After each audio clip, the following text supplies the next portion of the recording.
Hello, my name is Brent, and I'm the president of my company. We're based out of Dallas, Texas, and have a packaging company, and we are about 5 million in sales, and we have about 35 employees.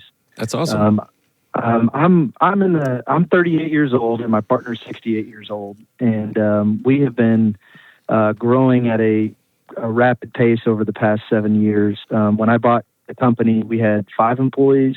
When I bought the company, I had 5 employees, and now we have 35 employees. We've grown to substantial heights that I really didn't think we were ever going to get to, and the business is doing well. And I'm, going. You said I had a partner, and then you said I bought the company. Sorry, yes, I bought 50% of the business. I'm sorry, I did from him. Yes, from him, from Jim, from my partner. I have 50% of the business of what I bought. Sorry.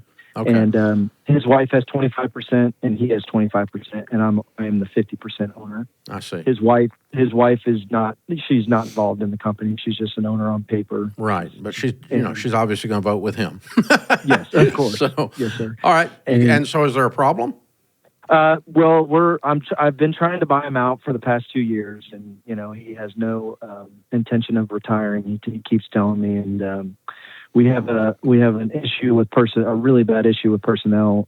He has a secretary that makes very good money, and she's, needless to say, is probably as bad as an employee as I've ever seen in my career.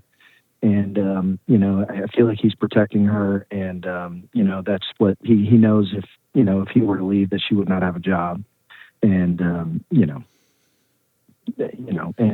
but things are going he's a good partner in terms of. He's works. He's there, he works, 40, 50 hours a week, but, I've got about 90% of the sales in the business, and he's probably got about 10% of the sales. Well, all right. What are you thinking? I personally really want to buy him out and get on and, grow my business some more, but I'm really stuck on, really sticking in with him, and either just stepping away and going to, start another business in the same industry, which, I don't have any kind of non-compete. I don't have anything on paper saying that I can't do that. But is there any kind of a partnership agreement? There's a partnership agreement, like in terms of when we signed the papers, it was just like a standard, lawyer agreement, like nothing special. We never really thought we were going to. What does it say about buying someone out? That's what I was thinking.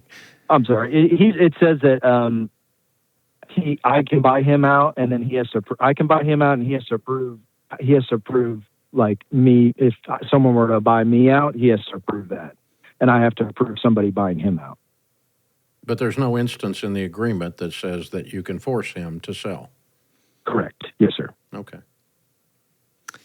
Yeah, that's going to be very difficult if there's not anything on the paper that's going to allow you to do that. What I can do, and I'll leave it to Dave on the business advice here, but in terms of conversation, where my skill set is, when you need to have that difficult conversation with him, what I'm going to encourage you to do, and shout out to Texas as another fellow Texan, is that you need to not begin with the fluff of trying to come at it with pleasantries, small talk of, I love the company that we have, you've done a great job, and then you go, so listen, now I need to talk with you about, don't have that transition. Instead, what I want you to do is begin that conversation straight out of the gate. You need to say something along the lines of, I need to have a serious conversation with you, period.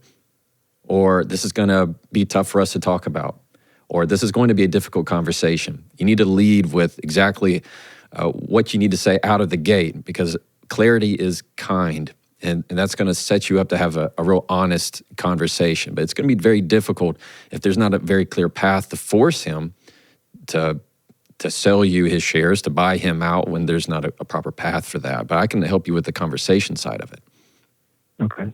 So, Jefferson, it occurs to me, and that you start with that, obviously. Yes. Maybe start asking some questions after that, going, making a statement. We're going to have a difficult conversation. I'm not okay with where we are. Exactly. We need to talk about real seriously me buying you out. because I'm not okay with this. I'm not going to keep sitting here like this. Right. And now, what would that look like? What are you concerned about? Are you concerned about the secretary? Maybe I need to give her a package as a part of this. Are you concerned about not having anything to do? Are you concerned about honor? What are you concerned about? I start trying to figure out what it is he's looking for, rather than I just think I'm going to work till I drop. Absolutely. What you need to do is, and he's exactly right, you kind of put yourself in the position of as a student and let him be the teacher. You're asking questions where you're trying to have something to learn, not something to prove, to where you're trying to figure out what's the fear, what's the driver in that situation that is preventing him from doing what you're wanting him to do. Because there's a fear, there's a concern right in there that is preventing him from acting. So the more questions you ask, the better position you're going to be in to find out where you need to take the conversation. Okay. You might be surprised what you found. I was in a situation one time where I was sitting and coaching, trying to help. I wasn't really coaching. I was just invited into the argument. But this pastor it was way past time for him to hand the reins off on the church to the next pastor coming up.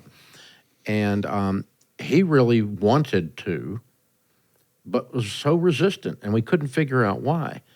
And finally, we actually got the deal done, so to speak. I mean, me and some guys were like, Pastor, this is what you need to do. And he's like, yeah, this is what we're going to do. And in the tail end of the conversation, his wife walked into the office and called his first name and said, these men are trying to steal your church. And we figured out, well, the resistance was not him. But we didn't know that. If we'd have known that, we could have brought her into the whole conversation, right, and solved that too. But it was more her that didn't want him to quit than he. And that could be here. Wife's got 25%. She doesn't want him home. Right. She might like him going off to work. Especially if he's concerned about the assistant. Yeah. Yeah, it's more of like, I feel like the company and him going into work every day is a hobby more than like a job. He's just, Well, if it's giving him meaning, if you can get him to say that out loud, that's an important thing. Mm-hmm. Okay. You need to discover what the source of the resistance is, and questions might get that. He thinks, like you said, I think you mentioned this, but he thinks if he retires, he will just get old. He said that to me numerous times. Too late. He's 68. Already happened. I know that because I'm 64, so I'm already old. It just happens. You can't stop it. It's better than the alternative. Right. So, Brent, lesson learned, and for our audience from a business perspective, I'll lean back in, and I often say the only ship that won't sail is a partnership, and that's why you got this. Anything with two heads is a monster, and you got a monster on your hands because you guys have a crummy partnership agreement. When you say standard lawyer stuff, I'm going to say substandard lawyer stuff. And Jefferson's a lawyer. You probably agree with me on that. I can attest to it. Yeah. There's no exit strategy in here. There's nothing in this general partnership agreement dealing with disability, drug use, default, divorce, death. I bet you don't even have a buy-sell built into this. What happens when he dies? Yeah, there you go. You don't know. Yeah. So this is a crummy agreement because if you're going to have a general partnership agreement, you deal with all the Ds: divorce, death, disability, drug use, default, disinterest, and whatever other thing we can come up with. Cocaine use, that's drug use. I mean, whatever. I mean, it's the stuff that Jefferson's run into in his law practice, and we've seen over the years coaching people. So, because and many times it is not the actual partner that's misbehaving, it's a member of their family. So you get into that too. So if you're going to get into one of these things, you've got to have a much better deal than this. And I honestly would prefer to be a 49 than a 50. But of course, 51 is the preference because when you're a minority shareholder in a small business, you have zero power.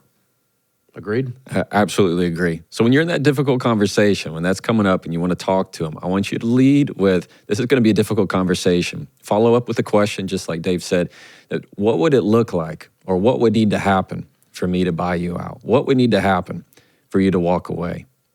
And that's where you're going to get curious, and you'll be surprised at what you find when you ask questions to try and find the root as to why he's behaving and believing a certain way.